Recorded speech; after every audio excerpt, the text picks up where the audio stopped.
All right, ladies and gentlemen, welcome back. 2 Men in Black and White here for another exciting episode. And this is an honest conversation. That's what we do every single day that we have the breath within us. We are trying to get out the message that we need people to get out here and talk to their neighbors to understand what it's like to walk a mile in their shoes. We are two friends for 40 years, going on 50 years, Brock. We've known each other forever. Since St. Columbine's basketball way back in the day. And we have maintained that friendship over the years, and now we are just so frustrated with the state of American politics, the state of the Democratic Party. We agree on a lot of things, but we got to that agreement through very different walks and very different paths in our lives. And so that's what brought us back together. And now we're talking about what the hell is going on in Portland. What the hell are California National Guard troops headed to Oregon for? And how effective will Gavin Newsom's suit be, among other things? All right, from the friendly confines of the Hudson River Valley, Brock Ganeles joins me with his take on it. Brock? Yeah, Mark, I'm going to jump in. I'm just going to correct. I'm going to push back on one of the things that you said in that opener. Sure. Is that I think we have to go beyond talking to our neighbors, because I think many and most of us live in neighborhoods that are not multiracial and are not multicultural.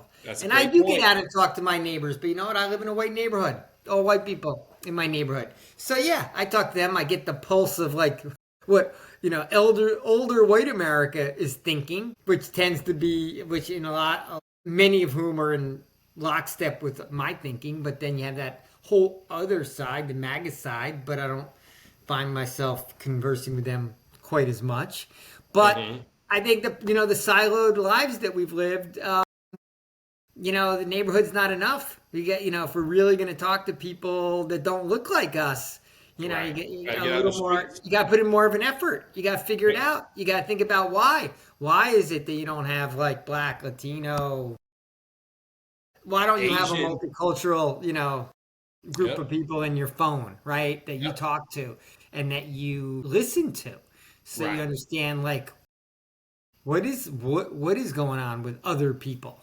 Because my final statement on this is that like white people, middle class starting to get hurt, upper middle class to above, things are still, everything's still working in the direction, haven't really been touched yet. Starting to think that things might start to impact them, but that's the comfortable, complacent America who hasn't fought back against white supremacy.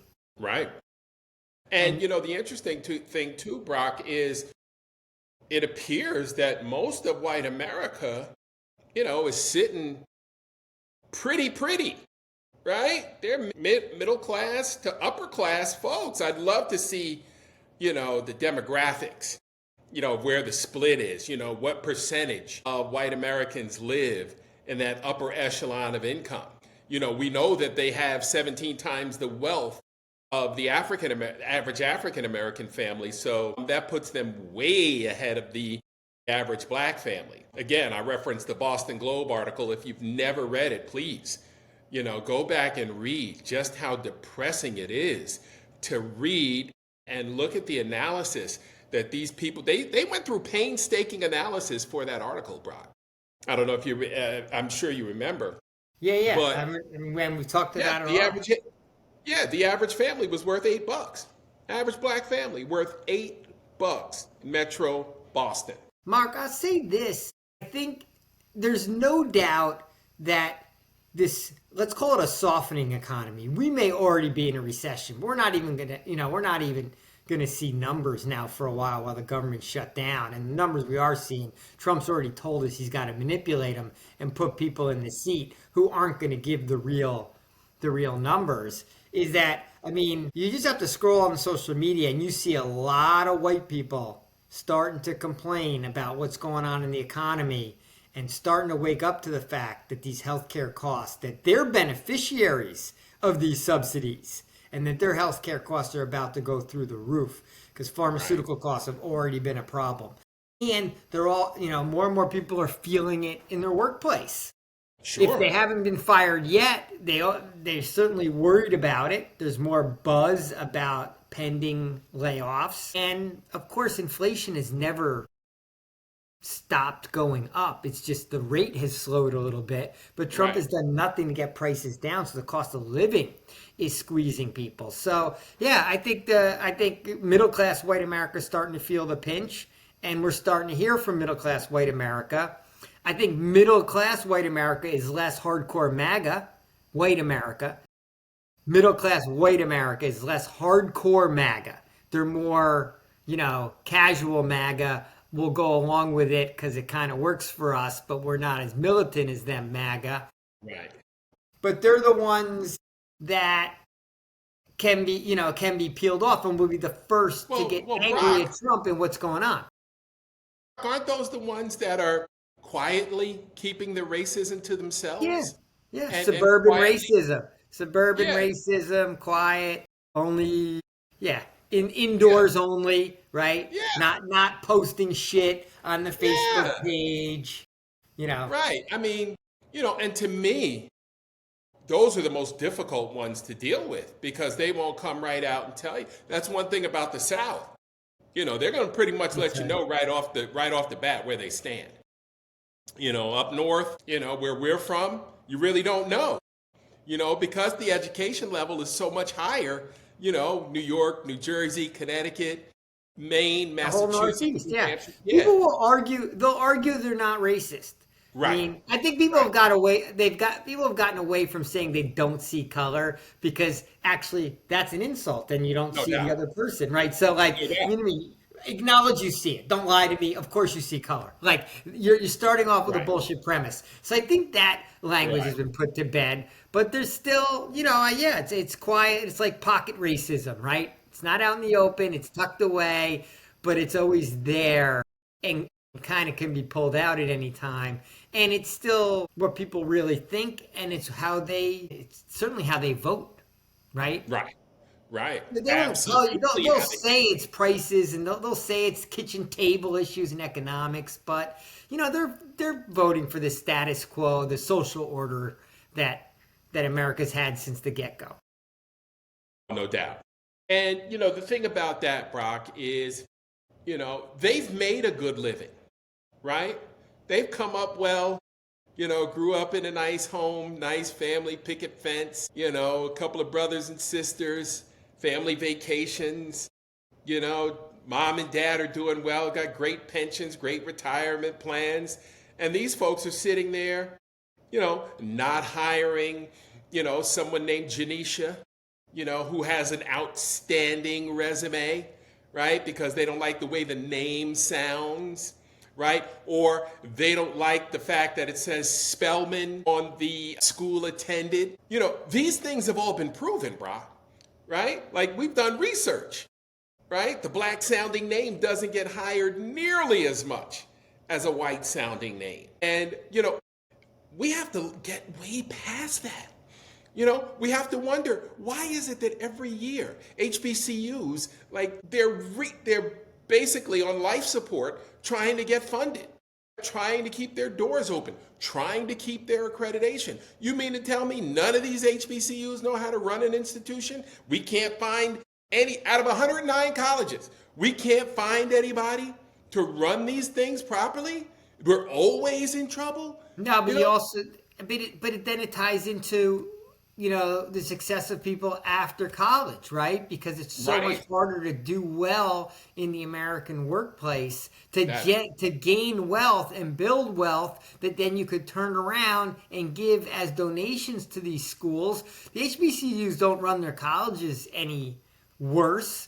They don't, I don't know the statistics, but I'm just going to throw this out there with a guess. They don't have the endowments that the fucking big northeastern liberal arts schools have, where they've gotten these huge gifts from former students that right. became. I mean, look at the hedge fund that Harvard runs, right? I mean, call it an endowment, but they're like an investment company. They have so much fucking money, so their money's making money, and all that money is funding the school, right?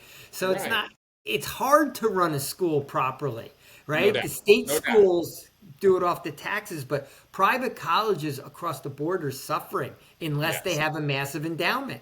Yep. And that's the sad that's wealth gap again. Sorry. Yeah, that's the sad part because, we have, as we've exhibited, some of the most fantastic students coming out of HBCUs. I'm not just going to, toot Howard's horn. We have amazing people coming from Morehouse, Spelman, Tuskegee. Look throughout history and see some of the world's, most significant advances in the sciences and arts and music. And you'll see the names of these HBCUs. Because remember, there was a time, my parents, went to college during a time when they didn't have a choice to go to Alabama, University of South Carolina, etc. They went to the schools that would allow them to come. Morgan State, Shaw University, right? And now it seems like we're going back. But it seems as though you don't even want us to go back to HBCUs.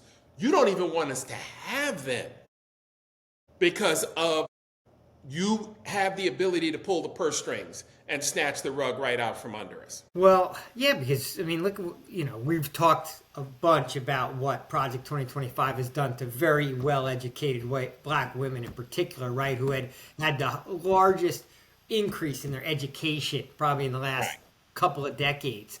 But the question I was about to ask you is, okay, pumping out all these well-educated students, has the percentage of black lawyers in the country, or lawyers in the country that are black, gone up? Doctors in the country gone up? School teachers in the country gone up? Other white-collar jobs gone up in lockstep with the higher education? And, without having done the sociological study on it, I'm gonna make the guess that the answer to that is no. Because if the answer to that wasn't no, then the wealth gap between black and white people would have shrunk, and the standard of living of black America would have improved. And yes, it has, because everyone's standard of living has improved, but not at the rate, still not at the rate of white people, right? No. So much of any whites in that oligarch class? Any white billionaires? Any black billionaires? Sorry, not white, but black billionaires?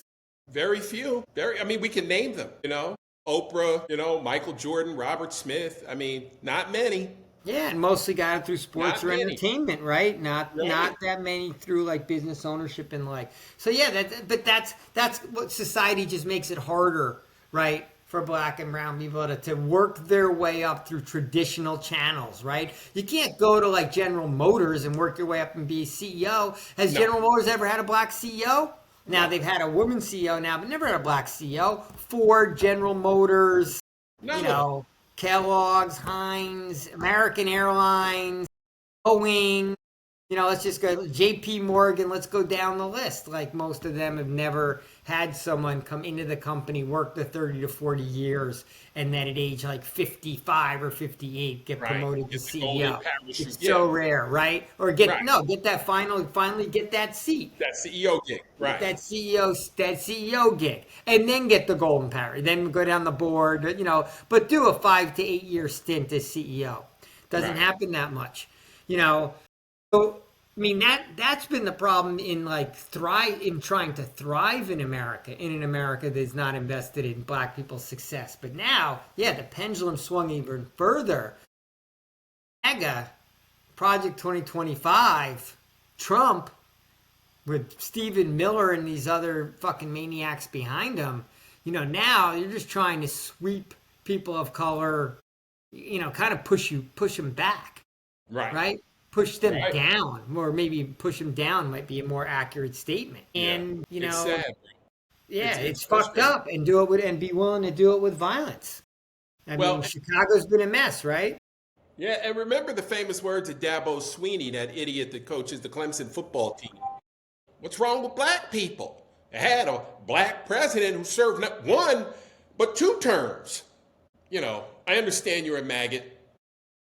You like to think a guy at an institution like Clemson University would have a little more of, just the ability to read the room. I would dare not let my child go play for Dabo Swinney. How's he? I don't How see does he how. recruit black athletes? So first of all, the team sucks this year, so finally, right? That's great. Maybe That's it's going good to be news. biting him in the ass. But how does he? How does he walk into the living room and recruit? I mean, now they pay him, so maybe pay the players. Maybe it's a little different. But like, still, the players have choices. Why are they going to go play for a coach that thinks that way? Well, Brock, a lot of times he's recruiting kids who've never had anything, right? So you show them the shiny object, Yeah. and mom and daddy say, "Hey, this is your ticket to the pros and changing all of our lives." Yeah, so they're kind of Right, swallowing the fucking racism. right, right. Hopefully when we get And through we've done this it for mess, years. hopefully when we get through this mess, they'll stop swallowing the racism, or they'll Right, have other choices. But there aren't that many choices, right? It's all white faces doing the hiring right. or the recruiting and the like, right? That's the social structure of America that maybe we can, break down now that Trump has made it so obvious Right. that That this is the that's what game the that's goal is. being played. Yeah, that it's not just being implemented by the suburban racists who keep it quiet. But that's going to be hard. That's going to be harder to break. That's going to take some more time. But as we've talked about, that needs to be a political platform of the opposition to white supremacy in order for us to actually come together as a unified opposition, right? Because we got to talk about what are we fighting for, right? Why would Right. we fight together? Why would black people come fight with white people right now if when we come out of this, it's going to be the same old, right? People, we need to be, there needs to be a different message expressed of what America should look like.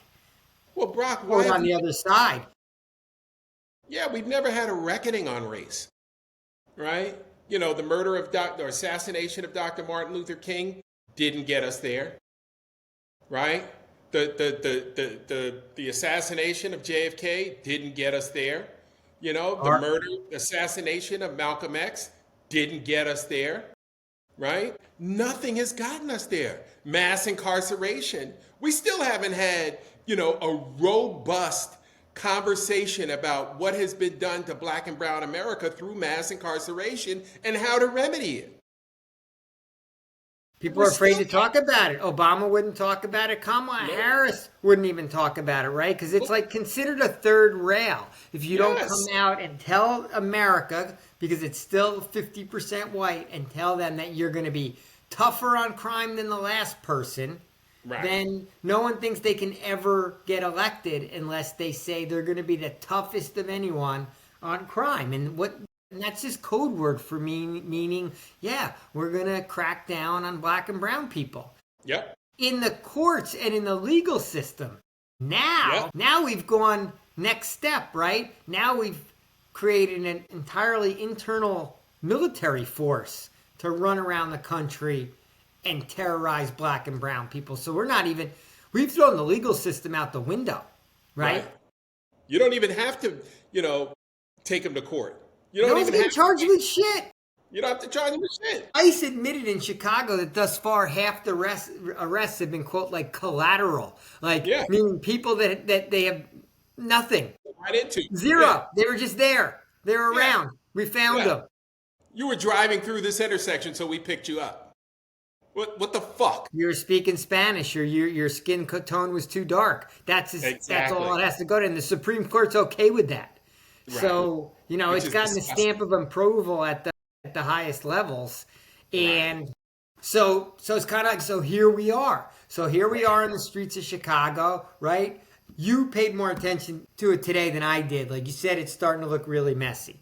Yeah. Yeah. I saw some video today that was just awful.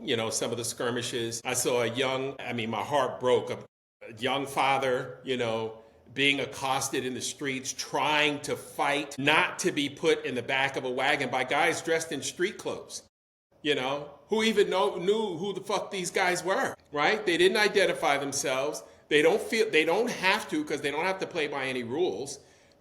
God knows what happens to you when you get put in that car.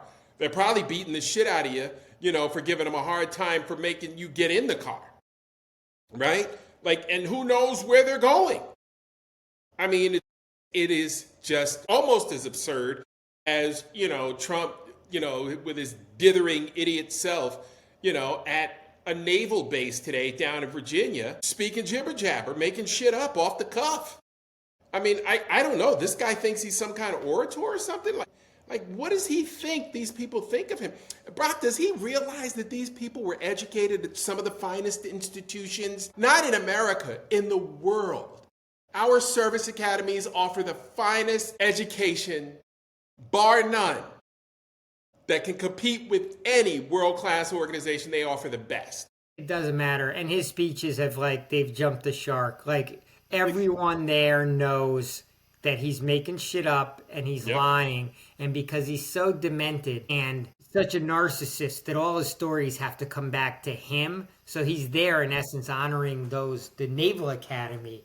But he's making up a story about he kind of knew about and had fleshed out bin Laden ahead of anyone else and had written in some book. But, he should get the credit for having recognized that bin Laden was going to do something terrible.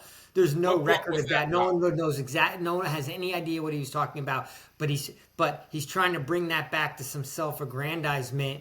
And then he flips from the narcissism to the psychopath, where he's telling the Naval Academy that we have this enemy from within and we need to root out all the Democrats. That's a message to our Navy now. He's grooming them to be a domestic army. But so it's just out there. No one's even disputing anymore. It barely even gets covered anymore. It's just there's the demented grandpa speaking crazy shit. But today on the bin Laden riff, I was like, does anyone possibly believe this has any chance of being true? And I think the answer is, for the most part, no. But in the MAGA world, they just don't care because they like that ICE is running around beating the shit out of black and brown people. Right. They're getting what they want. Right. It's insane. What was the name of that book, Brock? Did he happen to mention? The book that he wrote that had that passage in it where he had fleshed out the bin Laden part. He said he couldn't remember the name of it. So I guess if he doesn't remember the name of it, I don't, ain't out there. We'll see. What's her name? Catherine Levitt tomorrow, if she's able to bring a copy of that book to the press briefing room. Something tells me no one's ever going to find that book. Yeah, should be passing out passages from. We're going to close down all the libraries in the country just so no one can actually go look for books ever again as a cover-up. That's how this government would work. Well, wouldn't you love to be a fly on the wall when the Millies of the world are having conversations with, their close, military buds that they've been in the shit with? But I would love to just hear one of those conversations. No, I don't want to be a fly on the wall in those conversations, Mark. I would like to be at the table in a conversation with them and go, look, you guys, you're the ones that can stop this. Maybe no one can, but if anyone can, you guys need to be out all day, every day, challenging our armed forces to not follow through with unlawful orders. You need to, this is inevitably going to end up as a violent clash in America. There's only two ways this can go. Either we all just roll over and accept authoritarianism and just say, hey, as long as you give us, football and Real Housewives and, a whole bunch of, Netflix shows to watch, you do whatever the fuck you want with the country, right? Either it goes that route or this is going to end in a violent conflict at some point in time. And the fact is, we as people need to get out there in huge numbers way ahead of that. And the Millies of the world probably know that. Right. Because they've seen it in other countries. They've watched it. They've been there. They've studied it their whole lives. Like you said, they've gone to places like West Point that studied all these things. They know it a hell of a lot better than us. So we know when they're there in their own conversations, they're like, this guy's batshit crazy. Because they're humans in the world like us. We all know it. But the question is, they can do more about it than two yahoos on YouTube who, getting told to stay in our lane every day. Brock, these guys have been to war college, right? All these generals, right? all those people that he wasted their time flying them in from around the world, right? They've been to the war college. They've studied this. They know exactly what authoritarian rule looks like and how it happens, right? So they are all sitting there just taking notes, right? And understanding, but here's the problem. They're taking notes. They're watching this shit happen. At what point do they say, no, fuck no, we're not doing that? Just like the military parade. I was hoping they said, you know what, we're not doing that. Yeah. Why aren't they calling out they maybe have to tell, be out telling the military rank and file that, remember, you're not required or you can't follow through on an unlawful order. And here's what an unlawful order is. Maybe they could be counter programming. Look, it'll be dangerous. That'll get them on a target list. It may get some of them cuffed and thrown in, who knows, Guantanamo or something. The question is, we're at war. Are they gonna fight the war with us, or are they not? Like, they're in a position, they're in a perch that where their words just carry so much more weight than any of ours. Right. So hopefully they're getting together, having conversations, strategizing on what they can do, not just sitting around complaining like us internet keyboard jockeys. All right, buddy, you got a quick hit for me? What do you got? My quick hit for today is I don't understand the raids on Portland. Makes no sense. I don't understand, Portland, I mean, I've been there a lot of times. I feel like it's one of the whitest places on earth, even the city. And it's like Hippieville. You bring up the fact that, Bill Walton, as an athlete, smoking weed, long hair, and a headband or a bandana. That's what I think of when I think of Portland. I think of white people eating granola and smoking weed and going for running in the woods wearing their Nikes. Right. How is this like DEFCON 1? How is this like they're bringing troops from California up to Portland, Oregon? Like, what are they accomplishing up there? So things like that, I feel like that's white on white violence. And maybe that's a strategic decision that we gotta knock down the white people that are making some noise against MAGA, or it's just random because of some shit that went on during the George Floyd protests, and they just convinced Trump that Antifa lives there. Right. Well, I'm just asking for some other explanation on what's going on. Like, what is Portland? Or did they just pick an NBA team, NBA city, and say, okay, Portland, it could be Charlotte next, it could be Denver. Could it just be any city at any time? Could it be Utah? Salt Lake City. I mean, these fucking guys. I mean, look, the problem is, the clown car cabinet is incompetent, but the people, running the mission, behind the scenes, behind the Stephen Millers, these Project 2025 guys, they've been wanting to do this for a long time. So, they've actually got a map. They've got a strategy, and they've been dying for an opportunity to implement it. Trump is the useful idiot, that's allowing them to do it, because he's enriching himself. Yeah, he's making his money. He's playing golf every day, making billions, and just spewing shit whenever he gets in front of a microphone. His life is great. Hey, my second quick hit is Italy had 2 million people on the streets protesting Palestine. Not even a domestic issue, right? Protesting what they want their government to do relative to the war in Gaza. 2 million people flooded the streets. Mark, if we don't have 10 to 20 million people at least out on the streets in America on October 18th, and we might as well just throw in the towel and just admit that we don't mind, that democracy is not that important to us. Right. It's too much effort to fight for it, and we're just going to roll into authoritarianism, and we can all shut down our YouTubes and stop bitching because as a country we've decided it's too hard. Right. speaking of October 18th, it's on the calendar. And you mentioned you had seen something about the scheduling of Yeah, these someone in uprisings. France tweeted like America does protests wrong because you actually scheduled them of when you're going to show up and when you're going to go home, and Not wrong. the rest of us in Europe, we flood the streets and don't go home until the problem has been solved. Exactly. So it would be fantastic if October 18th actually leaked into October 19th and maybe October 20th. We've talked about a general strike and a boycott on the 20th as a great, kind of continuation and follow through of people being out in the streets. But yeah, it's funny that France was making fun of us that we don't protest right properly and effectively.